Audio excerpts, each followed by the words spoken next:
ويمنعون الماعون. الماعون.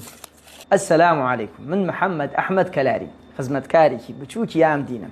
ئەگەر بابەتەکانم سوودی لێ وەرەگری بۆ ئەوەی زیاتر سوود وەربگری فۆڵۆمان بکە و لایکی بابەتەکانمان بکە. ئەبوو ئادەمی برام فۆڵۆکانی لە من زیادی کرد، وردە با ئینشاءڵڵا بگەینە پێی. ئازیزان، زانایان لە تەفسیری وەیەمنەعون الماعون فەرموون ماعون ئەو شتانەیە کە تۆ هەیتە و خەڵک داوات لێکە، ئەگە بێت و تۆ بیدەی بە بەرامبەرەکەت تۆ هیچ لێکەم ناکە و هیچ زیانێ بە تۆ ناگەێنێ. ئەگە بێت و داوای شتانێ بکە بزانێ و کەسە بەیانی ئەیتێرێتەوە عەزیێت و نادا، شتێ نییە خۆت پێویستە پێوێ بۆ نە تەقدا لە قابی مامەگیان پلایسێکتانەیە 5 دقە ئیشێکما پێی تێرمەوە قەیچەکە بیدە پێی. وەڵا ئاوەکەمان هاتووە بەشکم پەمپی ئاوەکەتمان بیتی تۆزێ هەڵی کێشینی و سەبۆتانیە تێرینەوە بەخیری لێ مەکە بیدە پێی. خی گەورە لە سوورەتی ماعونە ڕێکەممان پێژێ فەرمی ئەو کافرانە لەگەڵ ئەوەی باوەڕیان بەخوانیە لەگەڵ یەتیما خراوەن هیچ لە باخلیان دەرناچێ بۆ فەقیر زەکات نادەن کۆتاییانێ بە خەسڵتێکی زۆر ناشرین ئەفرێت تەنانەت ئەو شتی کە گەبێت و لیان بکەیتەوە دوای ئەتیتەوە بۆیان و هیچ لاوان کەم ناکە ئاوەیشان بڕی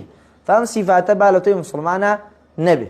سەلام عەلەیکم وەڕەحمەتوڵڵاهی وبەڕەکاتوه.